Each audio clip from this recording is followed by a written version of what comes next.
Yeah, and I just recently, and I always learn something. I used to have one where you were showing the box shocks on the front with the reservoir and saying how good that they are for handling all of the road conditions. And I'm like, yep, that sounds good too.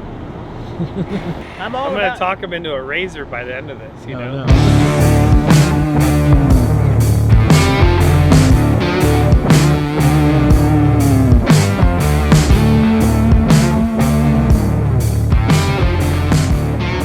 So guys, hey, what's up? My name is Jeremy and I'm from WeldTec Designs, and today we got Bob and we've just been hanging out in the parking lot just BSing, talking about his motorhome and everything that led him to coming to WeldTec Designs.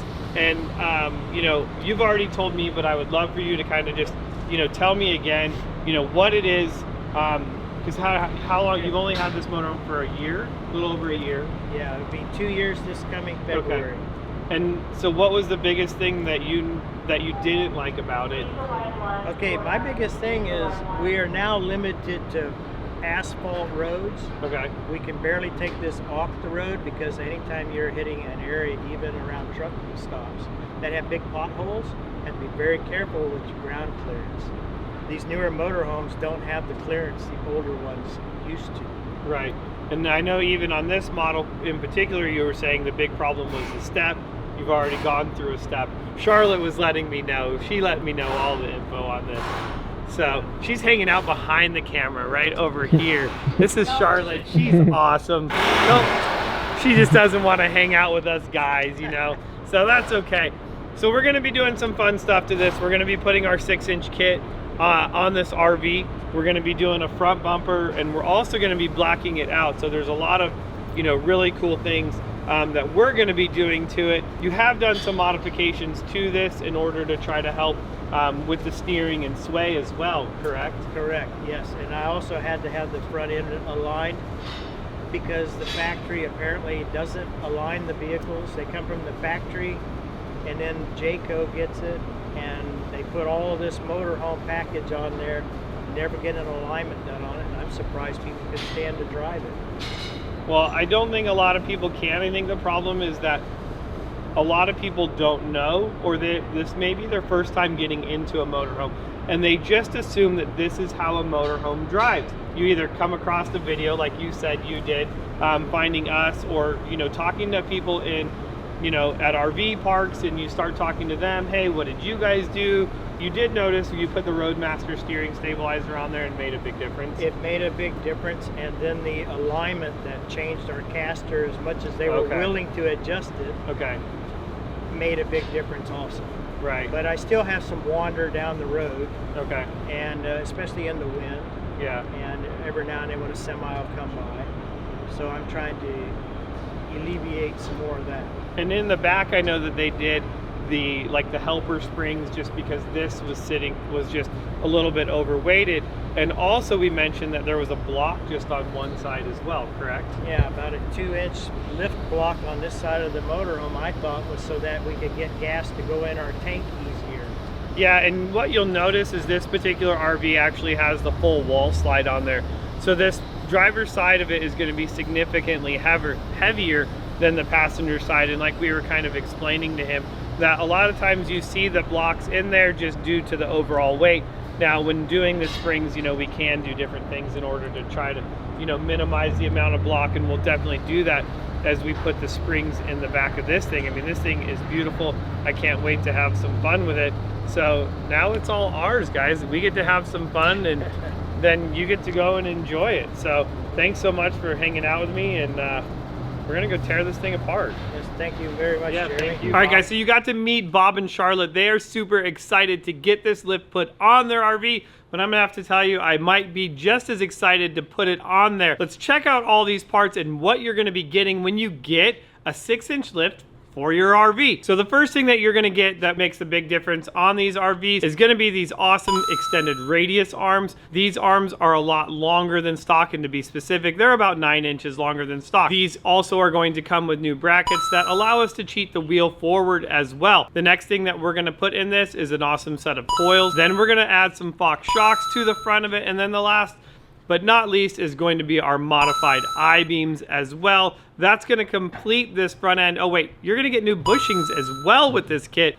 Now, if you really want to be awesome, you can have this Fox steering stabilizer. This thing is amazing and really going to make a big difference. The back of this is going to include this massive set of leaf springs. These things are just huge, and you can notice all the arc in these springs. That's what's going to really help make your RV ride amazing. But not to mention that these springs are actually for the weight of your RV, so that's an added plus to this as well. And then to finish this off in the back, we're gonna add a set of Fox shocks to it. We wanna control that ride and make it just as awesome. And that's all the parts that are included in this 6-inch kit. Let's go install this kit.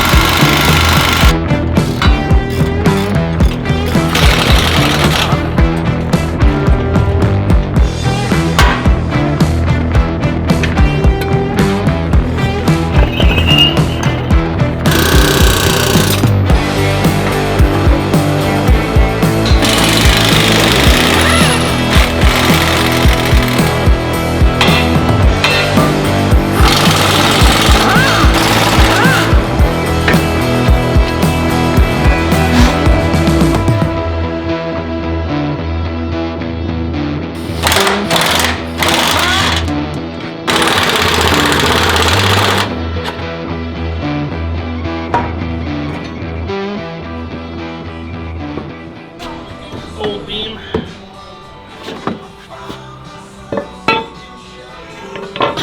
New beam.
All right, guys, this is day 3 of the install, and the install is complete now. It is off to alignment to get this thing completely dialed in. This RV is all the way from the great state of Wyoming, which you may think, man, I don't really want to travel out to San Diego. You could think of a lot of other places that would be far worse to travel to. Consider this a mini vacation. You bought your RV for a reason, to get out there and see the country. This is a great excuse to do that. So if you live on the East Coast, hey, you know, wintertime is always a great time in San Diego. So get out here, let's get this on your RV, and you're just gonna be loving life afterwards. This is a 2-part video. You guys are gonna be famous because we're doing, you guys are getting 2 videos in one. Oh, So you didn't lose it in any of the ditches or anything? no, he drove it pretty good, you know, he knows what he's Good doing, I thing, guess. yeah, he You has might to keep drive it him all the around, time. you know? He Maybe. said, you need to learn how to do this. And I said, you know, I can drive this if I need to, but I really don't want to. No, my wife's the same way. She's like, if I don't have to drive the motorhome, why would I? That's why I have you. This is Bob and Charlotte. They came all the way from Wyoming. We had so much fun doing their Jayco Greyhawk Prestige. Obviously, we did a ton of stuff to it. And if you want to see more on all the things that we did to this, I'll throw up a card right here and you can see the whole build video, including a test drive with Bob. But I just want to say thank you guys so much. And that, you want to know how awesome these guys are? Caden raced at Glen Helen this weekend, and they even came out to watch him race. I mean, dude, you guys are awesome. We would have brought our motorhome, but somebody had it. Dude, I should have had it. I should have brought it up there. Brought it up. Then I could have like sat and just been like chilling, hanging out. But that's it, guys. This is WeldTec Wednesday. I hope you guys enjoy this whole new video series that we're doing. If you have any questions or you guys have any suggestions on what you'd like to see more of in these videos, please comment below. I would love to do it. Otherwise, I'm Jeremy from WeldTec Designs. I'll see you guys in the next video.